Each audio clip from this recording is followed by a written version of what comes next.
waxaan salaamayaa ugu horeyntii shacabka Soomaaliyeed meel walba ay joogaan 23 February 2017 ayaa la ii magacaabay xilka ra'iisul wasaarenimada qiyaastii 1247 maalmood ayaa ka soo wareegtay muddadaas 3 sano iyo barka ah waxaan dalka Soomaaliyeed ugu adeegayay daacadnimo karti iyo hufnaan anigoo aaminsan inay ahayd waajib dalkayga iyo dadkayga iga saaran muddadaas xukuumadda iyo aniguba waxaan ku guuleysanay howlo waaweyn waxaa ka mid ahaa inaan dib u habeyn ballaaran oo dhaxalgal ah ku samayno ciidamada qaranka oo maanta soo gaaray meel ay u diyaarsan yihiin inay la wareegaan amniga guud ee dalka inaan dib u habeyn ballaaran ku samaynay nidaamka maaliyadda dalkeenna oo dunidu noo soo istaagtay soo celinay kalsoonidii uu caalamku nagu qabay kuna qabay hay-adaheena dhaqaale oo inoo saamaxday in laynaga cafiyo deyn lagu lahaa dalkeenna muddo dheer dadaalkaasi waxa uu ku dhacay soo jeed iyo iyadoo la geliyey wakhti badan waxaan la dagaalanay musuqmaasuqa waxaan gudbinay shuruucdii ugu badnaa ee xukuumadda ay gudbiso waxaan ku guuleysanay mushaarka shaqaalaha bixinteeda iyo mushaarka ciidanka oo bil walba laga soo bilaabo Janaayo 2017 uu qof waliba qaatay waxaan ku guuleysanay dowlad wanaag iyo amaano waxaan ku guuleysanay annagoo dib u soo nooleynay sharaftii ummadda Soomaaliyeed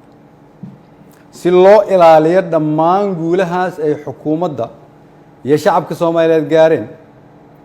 dhammaan shacabka Soomaaliyeed oo qayb ka ahaa rabana in la sii joogteeyo waxaa lagama maarmaan ah ilaalinta nidaamka awood isku wareejinta dalka oo si dimuqraadi ah u dhacda anigoo gudanaya waajibka arrinkaas iga saaran ayaan xukuumadda faray inay ka shaqeyso in dalku aado doorasho lagana fogaado muddo kororsi oo dhalin kara khalkhal siyaasadeed mid amni iyo mid dhaqaale waxaan ka shaqeynay isu keenidda dowlad goboleedyada iyo dowladda federaalka isugu keenay magaalada Dhuusamareeb si go'aan loo dhan yahay looga gaaro doorashada hadda dalka ku soo fool leh waxaan isku raacnay in la isku soo laabto 15 Agoosto si loo dhammaystiro geedi socodka doorashooyinka dalka inkasta oo kulamadii Dhuusamareeb horumar fiican laga sameeyay haddana waxaa muuqataa in weli uu socdo fikirkii ku aadanaa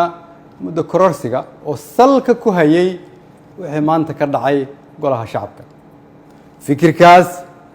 oo aan mar hore ka digay oo aan aaminsanahay inuu keeni karo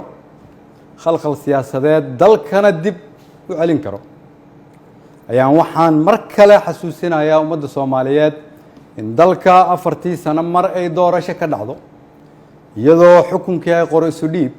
inay tahay dhaqan sax ah oo dalkan lagu bartay ayna tahay kulligeen inaan ilaalino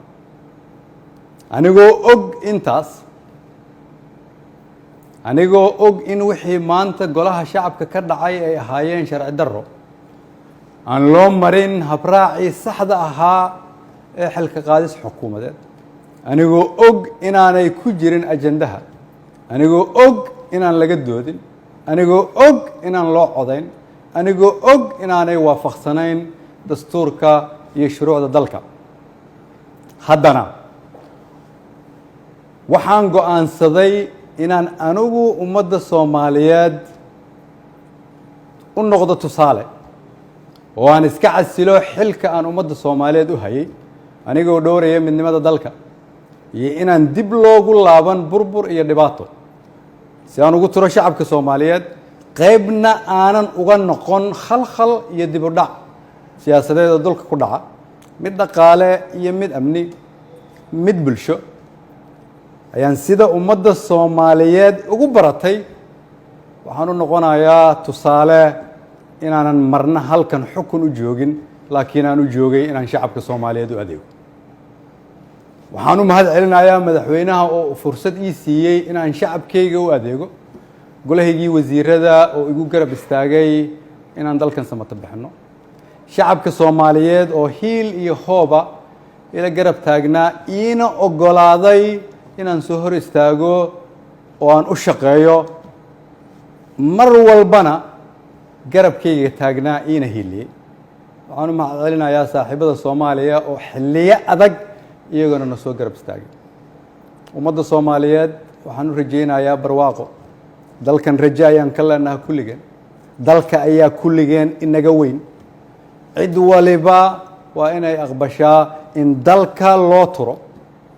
maanta waa maalinteydii aniga ayaa u turay dalka shacabka Soomaaliyeed meel walba ay joogaan waxaan leeyahay waxaan idinkuga adeegay awooddii ugu sarreysay oo aan awoodo haddii ay wax iga khaldameen waxaan idin weydiinayaa inaad cafisaan wasalaamu calaykum waraxmatullahi wabarakatu